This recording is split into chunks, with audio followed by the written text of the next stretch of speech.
Jake, I think you were hobbling around a little bit after the game or during the game. How are you? 100%? You okay? Yeah, no, I'm fine, mate. Just rolled the ankle, so yeah, no, I should be right to go this week. So you're 100%? Yeah, yep. How was that game on, Saturday night? They're obviously a difficult team. Just, I guess they sort of grounded out against you, but must have been disappointing to fall just short. Yeah, obviously they're a very good side. They're not sitting 9-0 for nothing. So we went into the game really confident that if we brought our game style, our way we play, that we were confident that we, could get the win. But obviously we didn't, and we were very disappointed with that. We thought on the day with the stats that come back to us and the way we played, we definitely, should have done better. And yeah, obviously we're disappointed that we lost. Yeah, it must give you a lot of confidence though, because if a couple of things went the other way and probably kicked a couple of shots that should have been kicked, you come away with a win. So to know that you can mix it with the best sides in the competition must give you a lot of confidence. Yeah, I think every time you finish a football game, there's always things you've got to work on. And obviously for us this week, it's probably kicking for goal. And again, I think just we were very disappointed after the game that we lost, but obviously we're moving on now. We've got Carlton this week. They've obviously got a new coach and they're going to be out and to impress. So it's going to be a difficult matchup, but we're just looking forward to hopefully getting the win.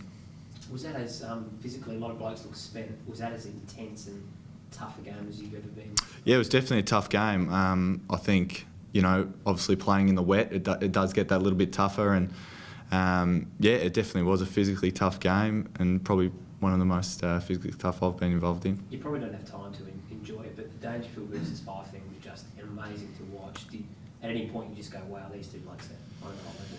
Yeah, obviously it was great for the fans to watch that, and probably in an ideal world we probably wouldn't want Fife to have 40 touches, but for us we thought Paddy was fantastic.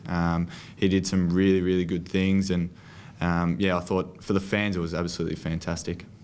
Happy with your form, mate? I'm just happy to come in and play my role for the team. Obviously, you hear a lot about us. We're team first, and I think I like to think that I'd breathe that. Team first for me, and I'm just happy to come in and play my role. And obviously, the coaches have been fantastic with me, especially Jared Cotton, the development backline coach. He's been fantastic, and obviously now Darren Milburn. He's helped me a lot, and the players on the field have been really good, and they just helped me play my role for the team. Like a composer for a young player? I think I just go out there and try to play the game style and try to do the best I can for the team. What's it been for you physically? Though you got blokes like Zach Clark, popping into you as he was on Saturday night. Is that a bit daunting? Not really. Obviously, they're very good players, but I like to think that with our team first mentality that I get an all-round effort from the team defensively, and I get a lot of help from the blokes like Cole Cheney. Rory Laird has been fantastic for us this year. So it's not just me jumping into them or they're just jumping into me. It's been a really good effort defensively from the blokes like I just said, Cheens and Lairdy. So it's not daunting. I just like to challenge every week and get good help from them blokes. I think even with the ball, you did a couple of really nice things too. You've sold a couple of dummies. I think people are giving you the nickname the Candy Man. Happy with that one? I actually haven't heard that one, but I don't think I'd be too happy with that one. Who did you barrack for as a kid? I barracked for Sydney as a kid, but obviously now I'm here and I'm loving my time here. So. Why Sydney? Just Dad was a South Melbourne supporter and I just followed him, so yeah, that was about it. Who were your idols sort of growing up?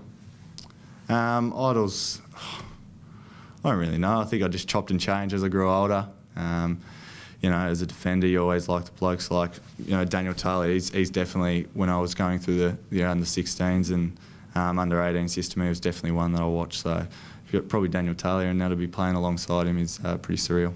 Jake, you still feel like you've got to come in as a leader straight away in such a young backline? Don't really have time to develop? Not really. I think just the whole backline is just great with communication. and coming in with blokes like, as I said, Daniel Talia has obviously played, a lot, 80 odd games. Kyle Cheney as well, coming from a successful team, to hear the leadership out there. I think it comes, from everyone. So I don't think I personally have to just come in and be a leader straight away. I think it's just, from a team's perspective, it just comes automatically. And you spoke about it a bit, but obviously really important not to be complacent. Carlton, new coach, playing at home. Yep. Going to be a tough challenge. Yeah, definitely.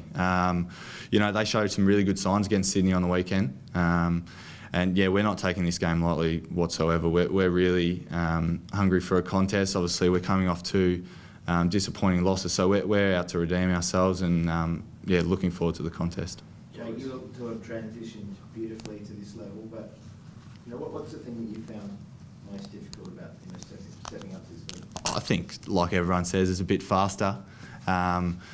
But I like to just think that, I got my first taste of it, and then I just knew that I had to keep working. And I don't think you can ever rest on, if you play one good game or anything. So I think just the pace of the ball movement and the speed of the ball, that's probably the biggest thing. Is there anything specifically that you've had to work on personally? I work on things all the time. I work a lot on my kicking, a lot on my ground ball sort of stuff. So, but not probably one specific. Just pretty much everything I work on. Do you expect Rory Sloan back this week? Or? There's probably a couple of guys that can come back this week, but obviously it's only Monday. It's pretty early to call that. They've still got to get through a main training session on Wednesday, but we're hopeful that not only Rory Sloan but a couple of others can come back into the side. Yeah, Douglas, Brodie Smith, Brad Crouch, obviously, they're all coming back. But, we're just hopeful that, a few of the boys can come back.